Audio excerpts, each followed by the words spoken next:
তেজগাঁও শিল্পাঞ্চল এলাকার প্রাথমিক বিদ্যালয় এটি। পঞ্চম শ্রেণী পর্যন্ত প্রায় ১৪০০ শিক্ষার্থী পড়ছে এখানে। আশপাশে আর কোনো সরকারি প্রাথমিক বিদ্যালয় না থাকায় এভাবেই চলে পাঠদান। শিক্ষকরা বলছেন, ক্লাসরুম আর শিক্ষক সংকটের কারণে স্বাভাবিক পাঠদান ব্যাহত হচ্ছে। আমরা ক্লাস নেওয়ার সময় বাচ্চারা ঠিকমতো বসতে পারছে না, অনেক সময় দাঁড়িয়েও বাচ্চারা দাঁড়িয়ে আছে, আমরা বসাতে পারছি না, আমরা কি করব। অন্যদিকে ভিন্ন চিত্র শাহজাদপুর প্রাথমিক বিদ্যালয়ের। ক্লাসরুম ও শিক্ষক পর্যাপ্ত থাকলেও ৪৭০ জন শিক্ষার্থী নিয়ে চলছে স্কুল। একই অবস্থা রাজধানীর বনানী, হাতিরপুল ও বাংলা মোটর এলাকাতেও। স্কুল কর্তৃপক্ষ বলছেন, অভিজাত এলাকা হওয়ায় শিক্ষার্থী কম।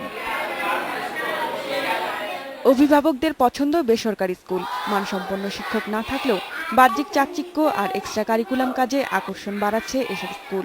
প্রাইমারি স্কুলে তো অনেক বাচ্চা কাচ্চা আসার জন্য হয়তো বা সব বাচ্চাদেরকে ওনারা দেখতে পারে না, ভালোভাবে কেয়ার দিতে পারে না। সিকিউরিটিটা বেশি ভালোই আর কি মনে করি সরকারি চেয়ে। এখানে এসে বাউন্ডারিটা ভালো দিয়ে যাওয়া যায়। শিক্ষাবিদরা বলছেন, সরকারি প্রাথমিক বিদ্যালয় নিয়ে সরকারকে নতুন করে ভাবতে হবে, নজর দিতে হবে বাচ্চাদের পছন্দের বিষয়ের দিকে। স্কুলগুলিকে আর একটু সাজানো, আকর্ষণীয় করা। বাইরে গেলে আমরা দেখি যে এফরন পরিয়ে বাচ্চাদেরকে মাটিতে বসিয়ে দেওয়া হচ্ছে, রং দিয়ে, তুলি দিয়ে, মাটি দিয়ে, কাপড় দিয়ে কত কিছু না তারা বানাচ্ছে। এই যে বানাচ্ছে, এটাতে তাদের সৃজনশীল ক্ষমতার বিকাশ ঘটে। প্রাথমিক শিক্ষা অধিদপ্তরের মহাপরিচালক মনে করেন, সরকারি প্রাথমিক বিদ্যালয়ের কোনো সংকট নেই।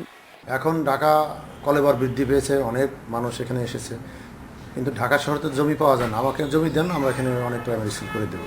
সরকারি প্রাথমিক বিদ্যালয় মানেই এখন গরিব মানুষের স্কুল, এরকম একটি ধারণা তৈরি হয়েছে নগরবাসীর। এই ধারণা দূর করতে একদিকে যেমন দরকার অভিভাবকদের দৃষ্টিভঙ্গির পরিবর্তন, অন্যদিকে এসব স্কুলগুলোর শিক্ষার মান এবং শিক্ষাঙ্গনের পরিবেশ উন্নয়নও দরকার। সরকারের ব্যাপারে আরও যত্নবান হবে প্রত্যাশা অভিভাবক এবং শিক্ষকদের। খাদিজাতুল কোবরা, ইন্ডিপেন্ডেন্ট নিউজ, ঢাকা।